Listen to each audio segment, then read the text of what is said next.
a user logs on, it just gives you a session. And there are actually multiple sessions when you log on to a host, right? So you have session 0 and session 1 in this picture. And session 0 is actually going to be where all the services and a lot of the more stuff you don't really care about, stuff that just kind of runs in the background, right? So that session is primarily reserved not for actual users, but for just services and other stuff like that. And then session 1 is actually your own logon, right? And then we can see here that usually from Vista onwards, session 0 and session 1 aren't really allowed to talk to each other. So they kind of have sort of a restriction that like a desktop from session 0 can't just talk to a session from, or desktop from session 1. So there's some like security boundaries there and permissions that basically prevent you from doing that. So, and Windows 0 essentially is the interactive desktop. So again, that's what you see. That's when you like log on. That is what you're interfaced with. Again, others exist, but these are usually used to load services, and we don't see those. You actually used to be able to, in older versions of Windows, have interactive services that could launch stuff to the interactive desktop, and you could actually like launch like CMD or something from a service and get system that way, but and actually interact with the terminal. But anymore, you can't actually do that. They've kind of, again, they've had these security boundaries, which we talked about last slide, that kind of prevent you from doing that and interacting with services in that way. So desktops, there are 4 different actual desktops within a session or Windows station. These desktops include WinLogon, which is just your logon screen. So that's like a completely separate desktop in itself. So then once you log in, you get your desktop, right? This is just your regular desktop. Again, it's what you see. And then you have your secure desktop. And this was implemented, again, in Vista and onwards. This is essentially when you go like run as administrator, you always get that little pop-up, right? And the screen will dim. And it'll be like, do you want to do this, blah, blah, blah. And that's actually UAC. So UAC, actually, it's funny. It actually takes a screenshot of your desktop. So whatever is running in your desktop, it'll just take a screenshot of it. And then it'll basically set that as a background and like dim it, right? And that will be your secure desktop. So it looks like you're still on your desktop. You're really not. You're in a completely different desktop. So another interesting thing about the UAC desktop is that if you, I guess, you could go in like the registry or just edit the file manually. You could change, if you change like the on-screen keyboard to be like CMD and kind of swap those files, right? You can actually get like a system shell out of just like launching the on-screen keyboard from the UAC desktop. So that's pretty interesting. But yeah, anyway, back to the organization. Processes, they basically actually don't really do the heavy lifting in Windows. They are kind of just there as like containers for threads, which actually do all the processes, like do all the logic and running and everything like that. Processes are just like containers that have like metadata about like the threads that are running. So yeah, so they actually don't do, if you kill a process, you're just killing all the threads. And yeah, that's sort of the organizational structure. So hopefully that makes sense. Do you have any questions? What's up?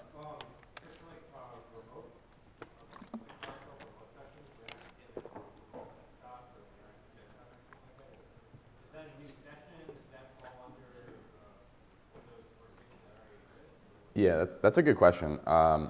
From my understanding, I believe that's an entirely different session, and it's just like a remote session. So it's just, you just don't get a desktop. So you just probably would get your Windows station and then have your processes within that Windows station.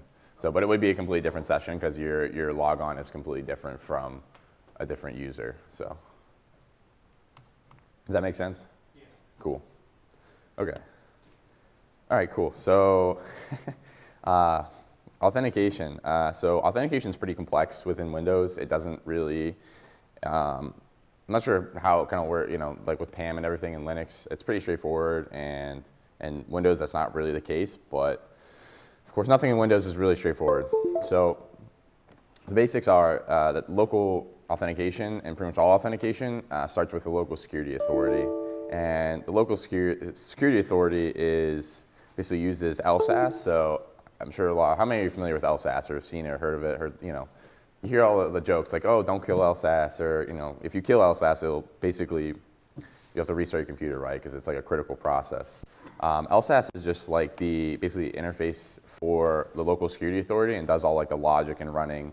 And it's what anytime a program needs to authenticate, it's going to like send stuff to LSAS and actually use that to authenticate.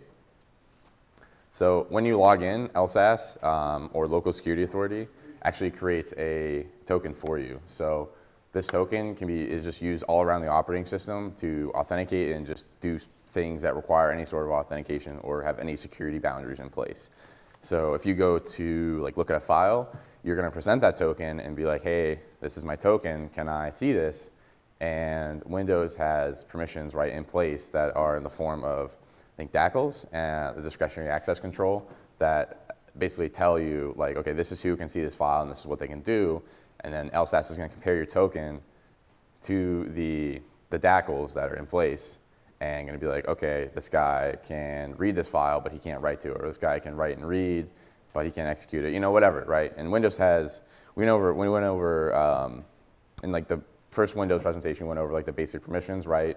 And there's a ton of different permissions. There's like 10 or 12 or something with the discretionary access. But for the most part, right, your basics are like read, write, execute. But your token is going to be the way that LSAS verifies that you can actually view this file. And then how does it actually create the token or get the account information and verify that your account is correct? It uses this security account manager, and this is just like the SAM database. A fun thing you can always do is if you actually go into, where is it? It's like C System 32 or Windows System 32, and you go to a certain location in the System 32 directory. Forgive me, I can't remember off the top of my head, but you can actually grab two files, the system and the SAM registry backups. And if you combine, you can use a tool called, what is it called? SAMDump2. And if you use those files with SAMDump2, you can actually get all the hashes of all the users, because the SAM and system basically have enough information where, you know, with the SAM you have all the users, and with the system, I believe it provides some other critical information. You can actually combine these two hives and basically get the accounts and the hashes. So it's always a cool exercise to do. And yeah, anyways, moving on. So there's two types of access tokens. There's like your regular kind that when you log in, you just get given. So it just is your basic authentication token. And then you also have a special type of token in Windows called impersonation tokens. And impersonation tokens are pretty much, they're given out when a process comes to another process and it's like, hey, I need to, or can I basically have your token, right? Can I make a copy of your token, impersonate your token to use it for something else? And there's obviously permissions with this, and there's different types of impersonation tokens. But like the different levels of impersonation tokens allow you to do different things or give you different permissions with that token. But essentially allows you, with impersonation, you can actually you know, become another user essentially. So it's, I guess, sort of like the SU program in Linux, where you can, you know, escalate to another user or have another user's privileges. So it's pretty cool. So what if we're on a domain? So obviously Active Directory is really vital to Windows, and usually when you're using a Windows client, especially at work, you aren't going to be just local. You're usually going to be connected to a domain using a domain account, and you're going to be, you know, the LSA is going to be taking different steps to authenticate you, because there's a lot more services in play. Oh, sorry, I dropped my cap. I don't know where it went, whatever. So this is where Kerberos comes into play. So Kerberos, who's heard of Kerberos? Quite a few people. So for those of you who haven't heard of Kerberos, it's basically a network authentication protocol, and Microsoft basically took the Kerberos when it was invented at MIT under Project Athena and implemented their own version in Windows 2000 and onwards. And they have obviously tweaked it a little bit and kind of made it their own and done proprietary things, and, you know, not told anyone what they did, but it, you know, they have their own little version of Kerberos that works very similar, and we're going to just be talking about the very, like, you know, basic steps of Kerberos and how it works and how Kerberos authentication basically authenticates and validates you as a correct user. So, but yeah, it's currently on its 5th version, and Microsoft uses the 5th version as well. But Kerberos is very vital to AD authentication. So let's get on with it. So these are like the basic steps of the Kerberos authentication. There's obviously stuff that between these steps are going to be happening, both cryptographically and just other things that are happening in the background. But we're just going to talk about the basic steps today and kind of go over like the flow of it all. So I believe I have this wonderful diagram. So this is super helpful. So the first thing that's going to happen is you're going to have your user workstation, and you're going to go out and basically go to domain controller, and you're going to ask for a ticket granting ticket. And this ticket granting ticket is going to allow you to basically then, from then onwards, ask for other tickets for specific services. So we're talking that, like, you know, say like a web server or something. For that's a bad example, but just run with me here. You're going to basically go first for a ticket granting ticket, and the domain controller is going to look at that request. And again, there's cryptographic things that are happening in the background. I'm not going to go over, and honestly, Kerberos deserves its own presentation as a whole. But depending on whether your request is valid or not, you're going to get a ticket granting ticket back. Now, from then on, you're going to use that ticket granting ticket to request specific tickets for services. So yeah, so then you're going to, again, go back to the domain controller and say, hey, I want a ticket for this specific service. So you're going to go out to the domain controller and say, I want a ticket for this service, and it's going to reply back with, you know, if you're allowed to access that service and have permission, your credentials are valid, and your ticket granting ticket is valid, you're going to go back and actually ask, or the domain controller is going to come back and give you the ticket for that service. And then we can see here, we then go to the application server, which we have the ticket for, and we send the ticket to it. And basically, before we set up a secure communication and basically set up a channel to communicate with the application server, we're using that ticket to verify our identity and authenticate with the service. And then once the mutual authentication is established, we're good to go. We're good to establish the secure connection, and we can then begin communicating with the server. Now again, there's a lot of stuff happening in the background, like when the ticket granting ticket is between, you know, you sending the ticket granting ticket and you receiving it back, or sorry, you requesting for it and receiving it back. There's a lot of stuff like cryptographically and other stuff that's happening. So again, it probably deserves its own like presentation because Kerberos is a very wonderful but complex network authentication protocol. So, blah, blah, blah, yep, we went over that. So, but we're going to talk, oh, that's a great meme, Scott. So now we're going to talk about some security implications of Kerberos and kind of how us as security professionals both can abuse it and things to look out for. And the first is like golden tickets. So golden tickets are actually forged ticket granting tickets. So if we go back to this thing, right? So remember, we're getting our ticket granting ticket, and this ticket granting ticket allows us to request for specific services. So if we have a golden ticket, what do you guys, and we don't have to basically ask for a ticket granting ticket, and we already have one, what do you guys think this is going to allow us to do? Anyone? Right, yeah. So we're going to be able to get service tickets on the fly, and so if we look at the golden ticket attack, we're basically like removing this part, right? Like this part, we're not actually getting a ticket granting ticket because we forged our own.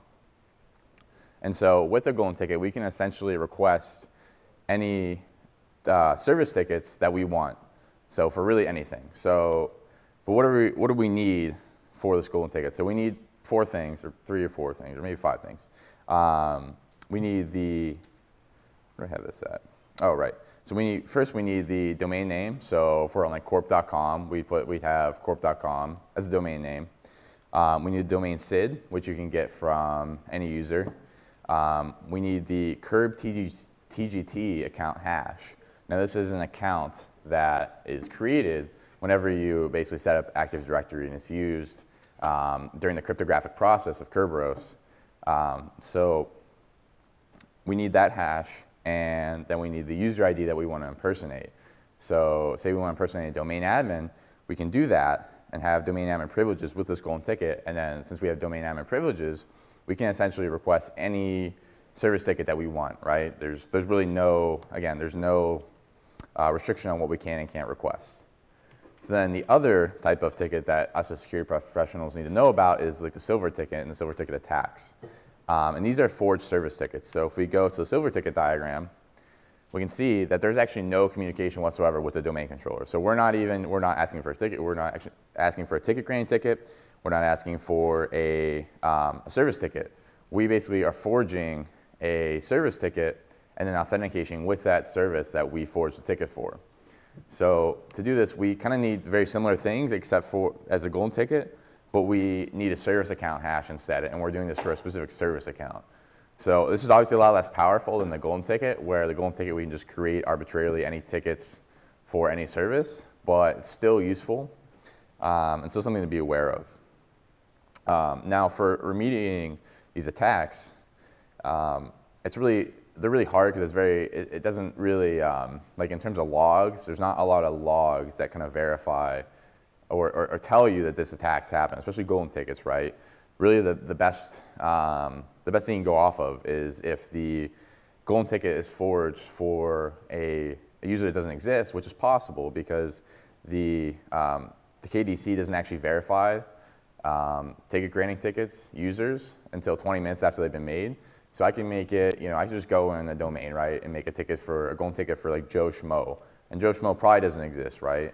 But that's valid for like 20 minutes. So I can authenticate it as Joe Schmo everywhere, and they don't even have that user. So that's a clear like red flag. But obviously, if I'm being a smart attacker, I'm probably gonna create a ticket for a valid user that's gonna last more than 20 minutes. And that's really hard to detect because all the authentication and everything else looks pretty normal. There is one thing you can do if you know you are potentially have had a golden ticket attack happen on your network. You could basically change the KRB TGT hash twice. So basically change the password for that account twice. That will basically invalidate all tickets on the network. And this obviously has security ramifications, or just general ramifications, as every ticket around the network is going to break. So you're going to have tons of failed authentication around the network, and it's going to cause a lot of problems. But it's better than having golden tickets floating around the network and people just, connecting to everything willy-nilly. What's up, Ben? Hackers have been known to create tickets for like 10 years, and then they just stay in the network for as long as they want to learn about. Yeah, that's a great point. Where they just stay there as long as they want because they have this ticket that essentially doesn't expire for a decade. So. Yeah, and they're extremely powerful, as Ben said. They last for 10 years. So as long as your account's valid, that puppy's going to be there for a while, right? The attacker's not all of a sudden going to lose this golden ticket and be like, oh, rats, we're out of the network. No, they're going to be there for a while. What's up? Does Kerberos provide the ability to audit your tickets? In Windows, not really. You can't. There's really no way to, besides like looking at the authentication logs and seeing who a ticket was created for, and like service tickets that were created. That's really the best way, but again, that traffic all looks normal as long as it's for a normal user. Like you would expect a domain admin account to have tickets created for different services. So it can be very hard to distinguish, valid ticket granting tickets from invalid, like actual golden tickets that are forged. So when we went over that, so now moving on to Windows services. So, excuse me. Windows services are, so I know in Linux they have systemctl, while in Windows we have SCM, which is not as good. But basically the service control manager manages all services on Windows, and your services are just running background tasks on Windows. So just performing, running services such as like the RDP, like Terminal Service Manager, which is like RDP, right? Or like DNS, those are your services. And there's quite a few service accounts that Windows has implemented to basically give you more fine-grained control. Vista has it, I believe. I haven't used Vista in a while. But Trust Installer and Local System are pretty much the same one, but they have a few little different permissions. Then you have Local Service and Network Service, and Local Service and Network Service just have a lot less permissions than Local System. But Local Service is more for local services that don't need remote connectivity, and Network Service is for services that need remote connectivity. And as I said in the past presentation for Windows, your local system account is similar to your root account. So it can just do whatever it wants, can give itself permissions or privileges, whatever it needs to do, right? It's pretty much like the root account. So services can also be managed with the SC command line tool. So if you do SC and then what you want to do. There's plenty of different extensions of SC that allow you to perform multiple different actions, and you can pretty much manage all the services, create services, delete services from the command line. So, and then you have SVC host, and SVC host is a process that you'll see if you open up like Process Explorer on Windows, you'll see like 15 of them, and you'll be like, oh my God, like what the hell's happening in my box? Nothing's really happening. These are just actual services that are combined into single processes to save resources, because it's kind of tasking on the system if every service had its own process. So, but service, a lot of people, or something that people don't often think about or don't know, is that services also have permissions. So these permissions are really confusing and complex, but they're really powerful. And so service permissions basically include like being able to start the service, stop the service, interact with the service, deleting the service, setting the permissions. All these things are configurable with service permissions. And you can actually do things like hiding services with service permissions. So you can use SC, if you're using the command line tool, which is, I think you can do it through the GUI, but it's really confusing. But you can use the command line doing sc show or sc space sd set, and that will allow you to like configure or show the permissions of the services. Then we have drivers. So drivers are sort of similar to services, why I kind of have one after the other. So drivers look like services. If you ever basically do like an SC query, you're going to see a lot of like drivers within that list. But these aren't actually services. They're just their code running in kernel land. So they run under the system process. So I think it's like a PID of 4 on Windows. And system is, or these drivers just basically allow code to run in kernel land and interface with user land. And so this is going to be like there's like device drivers, right? It's like your USB drivers and everything that sets up the USB to user land. And yeah, basically writing in kernel land allows you to access a lot more powerful information and a lot more accurate information, because Microsoft, for whatever reason, decides to restrict the amount of information you can get from user land. Sometimes you have to go to kernel land to get information that you may need for maybe like security reasons or being a developer, whatever you need. If you decide to write a driver, which I did for actually one of my independent studies, there's a lot of security implications that come along with the writing the driver. We'll talk about some of the security features if we get time. I don't want to go too much over. We're at 12:45, but if we get time, there's a lot of like kernel land securities that were implemented in Windows just to protect users from like really malicious things such as like rootkits, bootkits, etc. But yeah. So let's talk about programming in Windows. So there's plenty of different unique languages to program with in Windows. You have your PowerShell, you have your Batch, C#, you have Visual Basic and VBScript, and you have C and C++. All these provide just a variety of different ways to interface with the operating system. Usually, like PowerShell and C# are pretty simple, but don't provide you as verbose and as much information as like C and C++. So each of them have like their pros and cons, and it kind of depends like what you need it for. Obviously, if you are writing a driver, you're going to be only able to do that in C and C++. You can't really do that in PowerShell. That wouldn't make any sense, right? So there's pros and cons to each. So starting with C and C#, they use something called the .NET framework. The .NET framework still kind of confuses me sometimes, but it's essentially just like a collection of APIs and like shared code that both PowerShell and C# can use to interface with the operating system. So specifically, it's object-oriented and allows you to use both PowerShell and C# to write code with the .NET framework. So, and the .NET framework is actually, funny enough, backwards compatible. So for whatever reason, a lot of programs, when you download them, they'll be like, hey, can you install this version of .NET framework? If you have the most latest and greatest version, you actually don't need to install the older versions. But for whatever reason, a lot of programs require you to do that. But yeah, it's a super powerful framework. And if you are using, oh, I forgot one more thing. It also is providing you a runtime environment for these programs. So like C# is using this runtime environment, basically running inside it. And it's added security and added simplicity for developers. So I'm just going to go through and kind of show like different ways you can create a process with these different different like languages within Windows. So this is actually creating a process in C#. So I'm no C# expert, but this is pretty straightforward, right? Like you have the process object, so you're creating a new process object, and you're just setting your different options within that object, and then you're starting it, right? Really straightforward, really simple. Your C# is going to be very similar to Java because it's object-oriented. So yeah. And then we have the Win API, which is a C and C++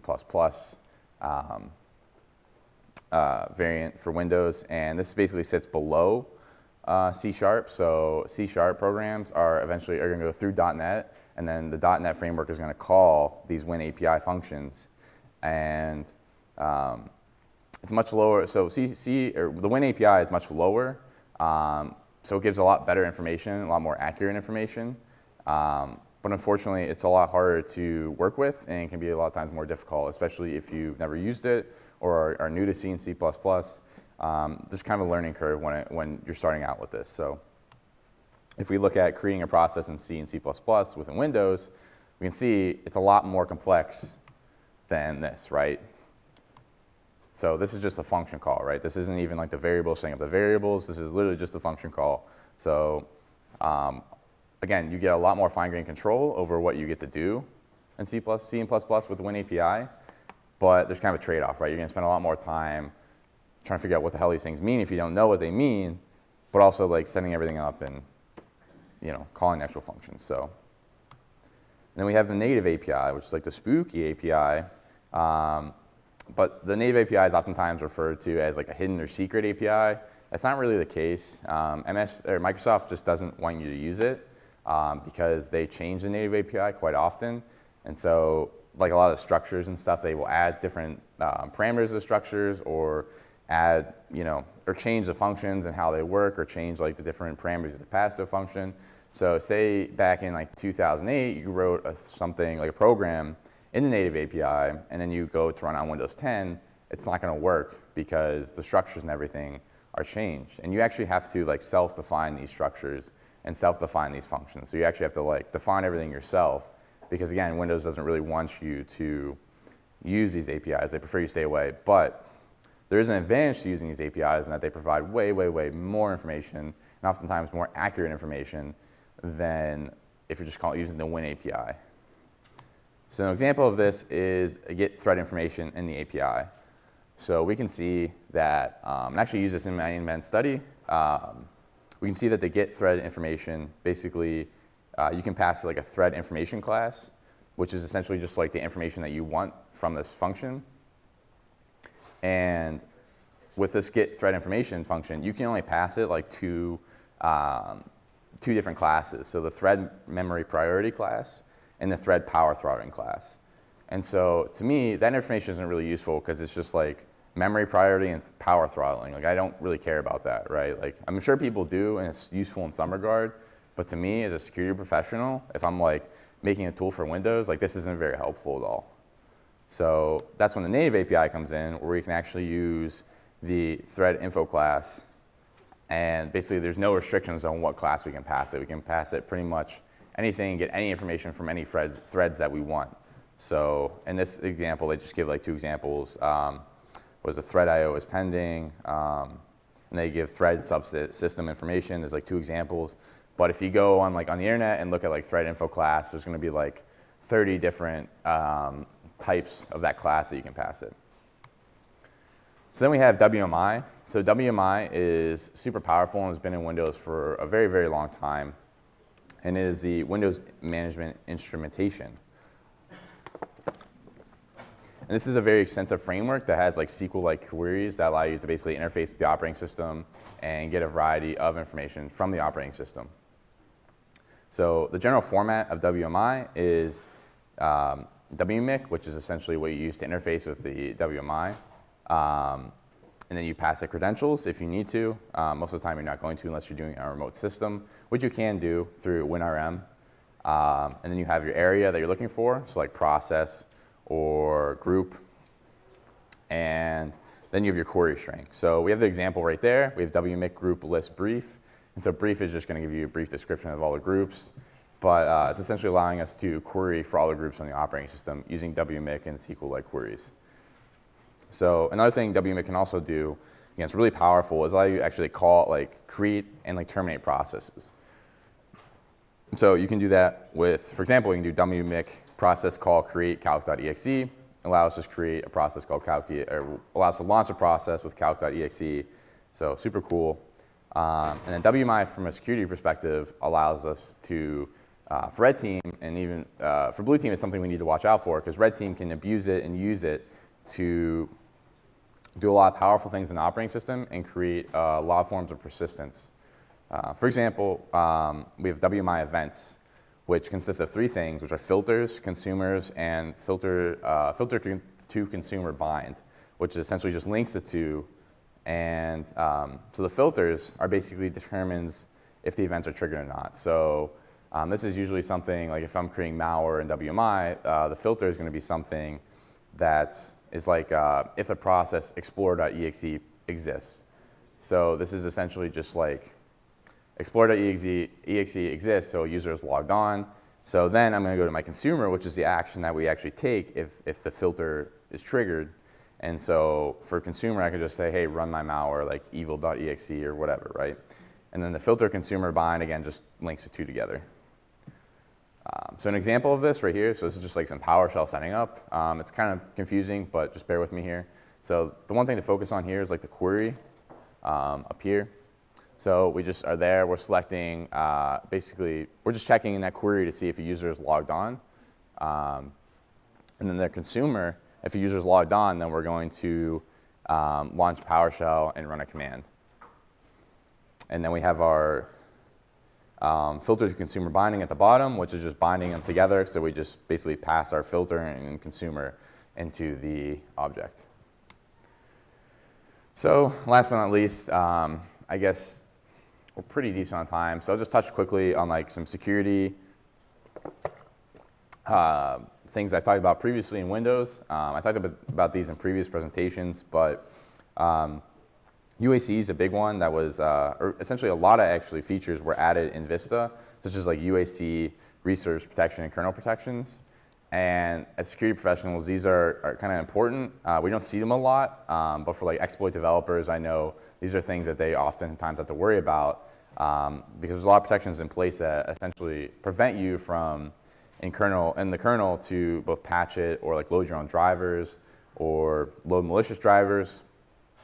So these are all security things we need to be concerned about and worried about. And UAC, again, is the prompt you get when you go run as an administrator. It's user access control. And the Windows resource protection is where trusted installer comes from.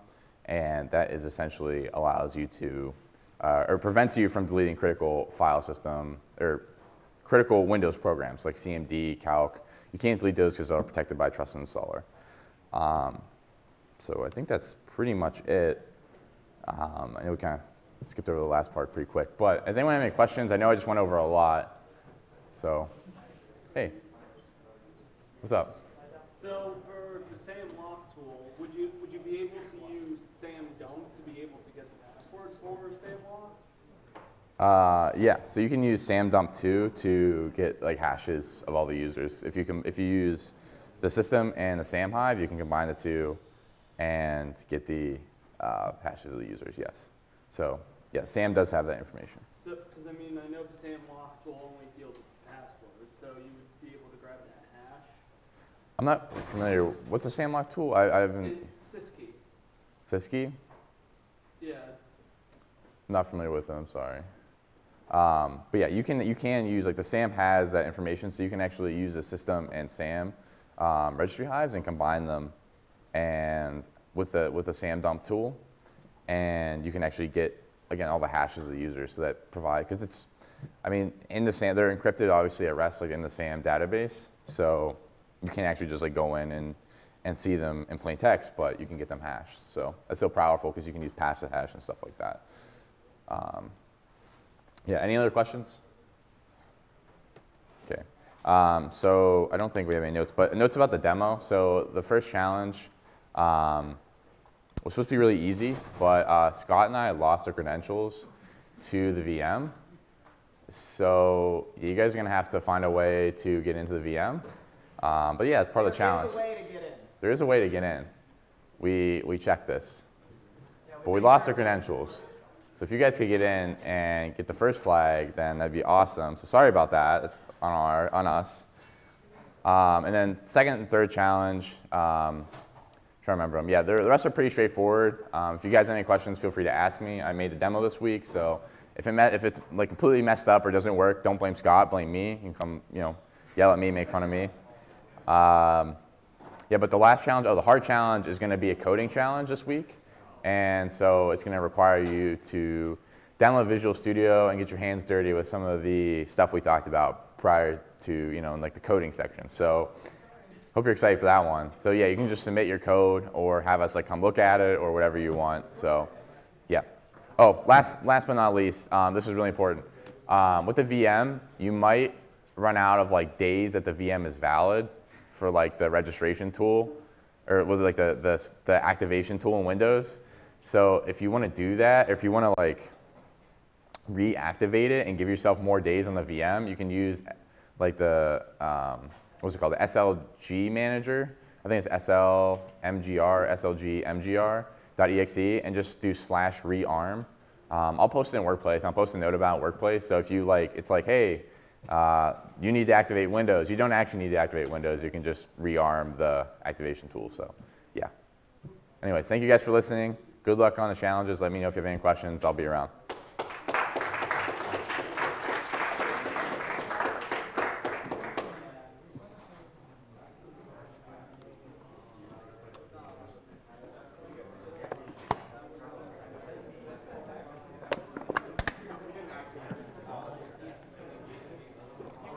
Shit, my phone was like blowing up.